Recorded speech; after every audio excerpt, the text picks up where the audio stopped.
बिस्मिल्लाहिर्रहमानिर्रहीम। हाँ जी, my dear fourth year students, जैसा कि आपको पता है कि कोरोना की वजह से हम लोग सारे आजकल अपने अपने घरों में क्वारंटाइन में ही हैं।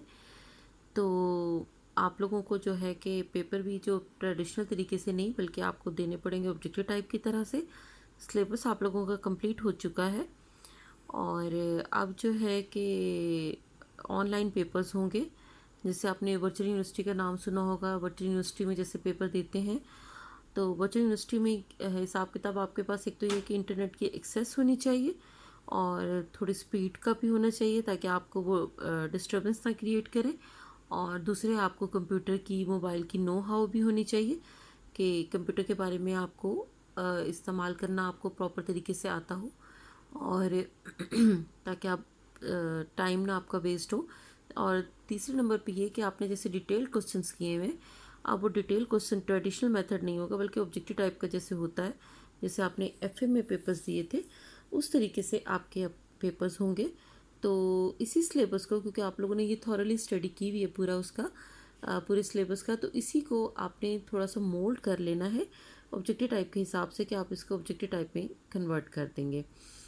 तो कोई भी है चैप्टर है कि पूरी मेरी ये कोशिश है कि आपको डेली एक चैप्टर जो है उसका मैं हल्के फुल्के आपको नोट्स बना के दे दूं कि आपने किस तरीके से उसको जो है कि प्रिपेयर करना है। मुख्तलिफ टॉपिक्स हैं, वैसे तो काफ़ी सारा आपको ऑलरेडी यानी अंडरस्टैंडिंग है, तो टेस्ट वगैरह भी सब हुए हुए हैं, लेकिन अब यह है कि इस हिसाब से थोड़ा सा आपने अपने आप को मोल्ड करना है।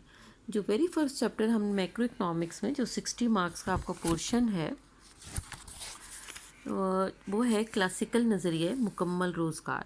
इसके बारे में मैंने थोड़ा सा ये अंडरलाइन किया हुआ है, आपको जैसे नज़र आ रहा है कि जैसे सबसे पहले जो मैंने अंडरलाइन किया हुआ है कि एडम स्मिथ हैं और रिकार्डो हैं, माल्थस हैं, जैसे मिल हैं, मार्शल हैं, जेबीसी वगैरह, ये सारे जो थे ये क्लासिकल इकोनॉमिस्ट हैं। कि क्वेश्चन आपका आ सकता है कि क्लासिकल इकोनॉमिस्ट के नाम आप लोग बताइए।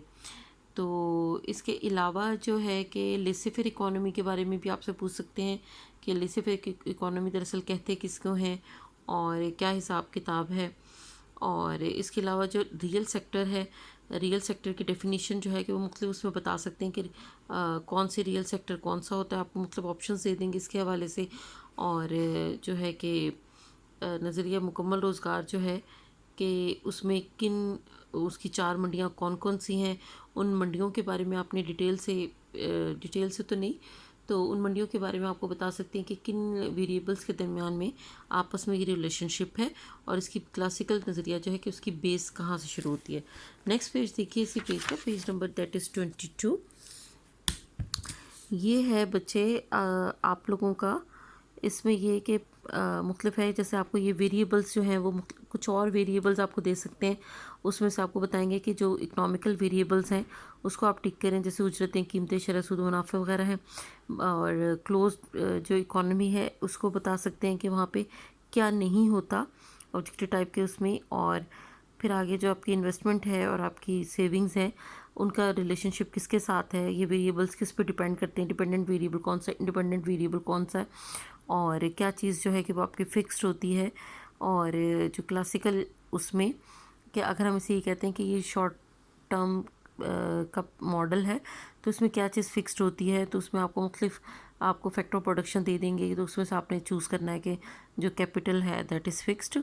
और उसके बाद जेबीसी का कानून मंडियाँ है। जेबीसी एक जो था फ्रांसीसी था, तो आपको मुख्तलिफ ममालिक के नाम दिए जा सकते हैं, उनका टाइम पीरियड आपको मुख्तलिफ दिए जा सकते हैं कि उनका टाइम पीरियड जो जो कुछ है। और बहरहाल आप लोगों ने थॉरली स्टडी तो करनी है और ओवर प्रोडक्शन की आपको डेफिनेशन आगे बता सकते हैं कि क्या हो सकता है। और फिर ओवर प्रोडक्शन की वजह से जो हमें सबसे बड़ा इकोनॉमिकल लॉस हो सकता है वो होता है कि अनएम्प्लॉयमेंट है। अनएम्प्लॉयमेंट को की चेन को वो रिलेट करेंगे ओवर प्रोडक्शन के साथ कि ओवर प्रोडक्शन कैसे हो सकती है। फिर आगे है कि एग्रीगेट सप्लाई क्या है, एग्रीगेट डिमांड क्या है, उसको हमने किस तरीके से एक दूसरे के इक्विवेलेंट कर रहे हैं। और जो हमारा प्रोडक्टिविटी गैप जो है वो होगा, तो वो प्रोडक्टिविटी गैप किस तरीके से हो सकता है। और इसके बाद आप देखिए कि जेबीसी का कानून नज़री सिस्टम के तहत इसमें एज सच ऑब्जेक्ट टाइप के हवाले से मुझे इतना वो नहीं लग रहा, लेकिन फिलहाल आपने पढ़ना तो है। उसके बाद है इसमें भी जो हमारा ज़र का निज़ाम है उसमें भी आप एग्रीगेट डिमांड और एग्रीगेट सप्लाई इन दोनों को देखेंगे कि वो कैसे आपस में इक्विवेलेंट होती है।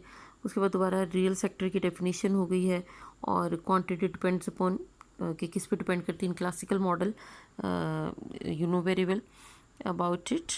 एंड देन जो है कि आपने ये देखना है कि इसकी रेशियोज़ क्या हैं कि यू नो वेरी वेल की क्वांटिटी डिपेंड्स अपॉन लेबर, और ये जो है कि ये इंक्रीजिंग फंक्शन है या डिक्रीजिंग फंक्शन है with the phase of time. जैसे जैसे हम लेबर को एनहांस करेंगे वैसे वैसे आपका लेवल ऑफ प्रोडक्शन जो है वो इंक्रीज़ करेगा, डिक्रीज़ करेगा, या किस हिसाब से होगा, यानी कांस्टेंट रिटर्न्स है या डिक्रीजिंग रिटर्न्स है या इंक्रीजिंग रिटर्न्स है। तो ये सारा आपने देखना है।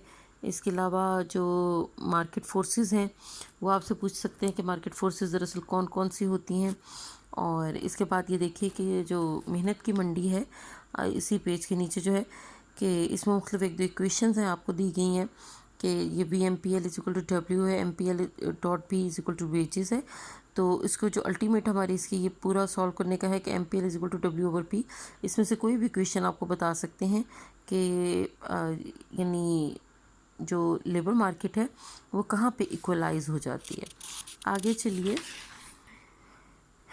आगे देखिए कि ये इन्होंने ये बताया है कि लेबर डिमांड फॉर लेबर और जो मार्जिनल प्रोडक्टिविटी है उसमें जो रिलेशनशिप है वो इन्वर्स रिलेशनशिप है।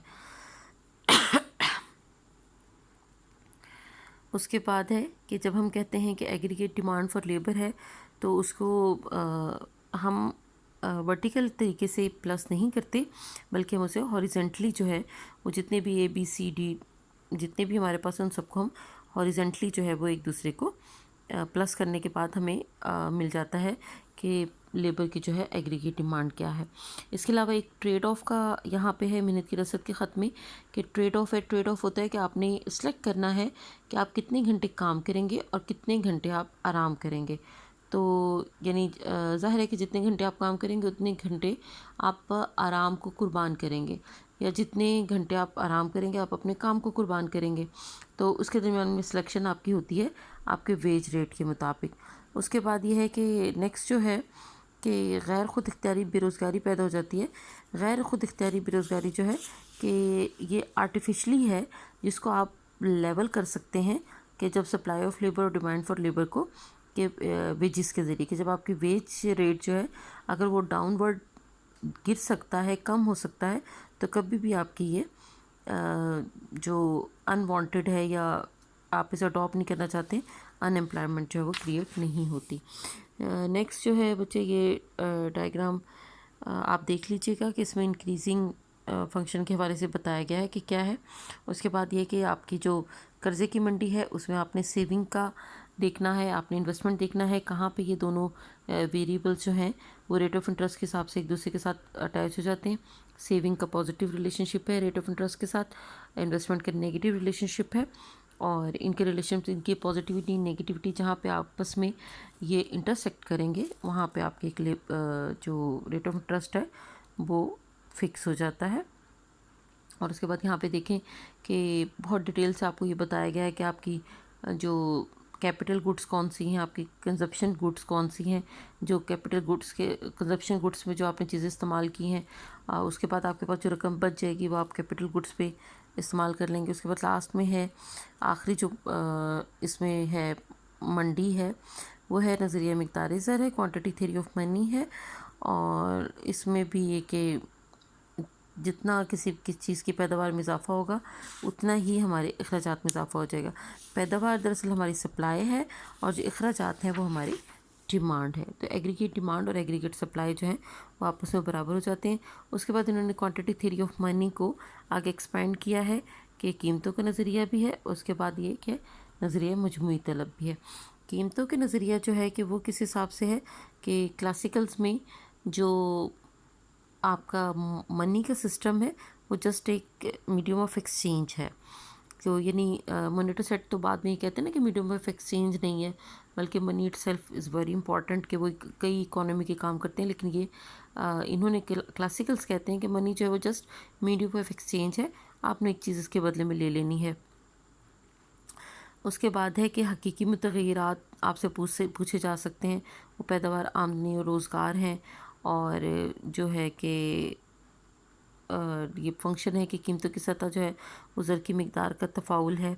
उसके बाद आपको इक्वेशन दी गई कि M B is equal to P Y. और उसके बाद आपसे ये पूछा जा सकता है कि what is M and what is V. You know very well, M is used for money, V is used for velocity, P is used for price level and Y is used for income of whole country.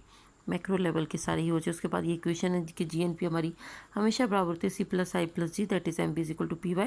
यानी हमारा जो real sector है और जो money sector है वो यहाँ पे एक दूसरे के इक्वलाइज हो रहा है, जो कि इस चीज़ को शो कर रहा है कि money is just a medium of exchange. जितनी भी आपकी चीज़ें पैदा हुई हैं वो आपकी जो है कि उस मनी के बदले ख़रीदो फ़रोख्त हो जाएगी। उसके बाद देखिए कि नज़रिया मिक़दार ज़र को उन्होंने एक एग्रीगेट डिमांड की थ्योरी के तौर पे भी लिया है। इन्होंने एक एक्टिव मनी के तौर पे यूज़ किया है कि ज़र की मिक़दार कभी भी फारिग नहीं रहती, वो एक्टिव उसमें रहती है कि या तो आपने उससे दो तरह की चीज़ें ख़रीदें, या तो आपने एक्सपेंडिचर्स कर लेने हैं कि आम चीज़ों पे एक्सपेंस आपने ख़र्च कर लेने, या अपने अपनी जो कैपिटल गुड्स हैं वो ख़रीद लेने। और ये सब जो है कि वो जितना आपने कमाया है वो आपकी एग्रीगेट डिमांड है, और जितना आपने पैदा किया है वो आपकी एग्रीगेट सप्लाई है। उसके बाद इसका ये देखिए क्लासिकल मॉडल्स का डायग्राम से इजहार है कि डायग्राम जो है कि वो इनके ये चारों मंडियाँ कैसे एक दूसरे के साथ हो जाती हैं, कि इसको डायग्राम्स को आपने बच्चे आप लोगों ने मिस नहीं करना, क्योंकि पेपर में मे बी के आपके ये डायग्राम दे दी जाए कि ये कर्ज़े की मंडी के बगैर है, कर्ज़े की मंडी के साथ है। इस किस्म के आपको ऑप्शन दे दी जाएंगी कि बहुत डिटेल आपने इसको देखना है, कि जैसे आपको ऑलरेडी करवाया हुआ भी है। उसके बाद ये है कि ये कर्ज़े की मंडी के साथ जो है और कर्ज़े की मंडी के बगैर, ये दोनों डायग्राम्स हैं। ये आपका पेज नंबर है 33। नेक्स्ट यू सी ये इसके बाद इसकी क्रिटिकल एनालिसिस है इसी टॉपिक का। तो जो है कि जैसे इसी पीगो है, ये आपसे पूछ सकते हैं कि लास्ट हमारा जो क्लासिकल इकोनॉमिस्ट कौन थे, और ट्रेड यूनियंस क्या होती हैं, और उसकी कौन कौन सी यानी प्रॉब्लम्स आपसे ये पूछे जा सकती हैं। 4 वजूहात हैं। और उसके बाद ये है कि मार्शल का ताल्लुक जो है वो किस यूनिवर्सिटी से था, जेएम केन्स का ताल्लुक किस यूनिवर्सिटी से था, और जो सेकंड जो है डिप्रेशन आया था वो किस सन में आया था। और इसके अलावा अपनी किताब जो जनरल थ्योरी जो केन्स ने लिखी थी वो किस सन में लिखी थी, इस पेज से हम ये सारा ले सकते हैं। उसके बाद कि ओवर प्रोडक्शन क्या है, कि ओवर प्रोडक्शन के हिसाब से उन्होंने पूरा बताया है कि ओवर प्रोडक्शन कैसे हो सकती है, कि कमी, जैसे क्लासिकल्स ने कहा था कि पूरा हर चीज़ जो है कि जितनी पैदा होती है वो बिक जाती है क्योंकि सप्लाई की रेट्स इट्स ऑन डिमांड। लेकिन उन्होंने बताया कि बेरोज़गारी भी पे हो जाती है और तफरीती ज़र के हालात भी पैदा हो जाते हैं, उसको हम कैसे बेहतर कर सकते हैं। और फिर आगे है कि यानी इन्होंने सबसे बड़ी बात यह है कि उन्होंने रीज़न बता दी है कि दरअसल बेरोज़गारी हो कैसे जाती है। फिर इन्होंने जब क्लासिकल्स ने कहा है कि बच्चों सरमाकारी बराबर है, उसकी रीज़न बताइए कि वो हमेशा बराबर नहीं रहती बल्कि कोई ना कोई इश्यूज़ हो जाते हैं। उसके बाद ये देखिए कि मुकम्मल मुकाबला जो है वो प्रैक्टिकल नहीं है। अगर हम एक डेफिनेशन के तौर पे देखें तो कभी भी जैसे परफेक्ट कंपटीशन देते हैं किसी भी मार्केट में, दुनिया की किसी भी जगह पे ये परफेक्ट अपनी सारी कंडीशंस के तौर पे कहीं भी नहीं पाया जाता। इसकी करीब तरीन रहने की सिचुएशन तो होती है। उसके बाद ये है कि अगर हम ज़रूरी उजरतों में कमी कर देते हैं तो हमारी एग्रीगेट डिमांड कम हो जाएगी। एग्रीगेट डिमांड कम होगी तो चीज़ें बिन बिके रह जाएंगी। उसके बारे में पूरा डिटेल बताया है। फिर आगे जो हमारे एलडीसीज़ हैं उसका कैसे नेगेटिव इफ़ेक्ट होता है, ट्रेड यूनियंस और जो बेरोज़गारी अलाउंसेस हैं उसका भी क्या काम हो रहा है। फिर आगे कि ये मुकम्मल रोज़गार के जो इम्पॉसिबल है, और उसके बाद इन्होंने इसका सारा सोल्यूशन बताया है। फिर एक्सटर्नैलिटीज़ के बारे में है कि बैरूनी असरात के बारे में भी आपसे ऑब्जेक्टिव टाइप में पूछ सकते हैं कि बैरूनी असरात क्या होते हैं। कोई भी चीज़ आप बनाते हैं अगर उसको कोई बाकी लोगों को डिस्टर्बेंस क्रिएट करते हैं तो उसे हम एक्सटर्नैलिटीज़ कहते हैं। तो ये चैप्टर है, ये मैंने आपको बहुत लाइट उसमें बताया है। आपने थॉरली स्टडी जैसे आप करते थे वैसे ही आपने थॉरली स्टडीज़ के बारे में करनी है। ये हल्का फुल्का मैंने आपको बताया कि ऑब्जेक्टिव टाइप में आप इसको क्या कर सकते हैं, और ये अब आपने लेक्चर ये तैयार करना है। इंशाल्लाह आपको अगला चैप्टर जो है जो कि केनेजियन इकनॉमिक्स है वो इंशाल्लाह आपको इसके बाद मैं इसी तरीके से करवाऊँगी। आप अपना काम जारी रखें। Wish you best of luck. अल्लाह हाफिज़।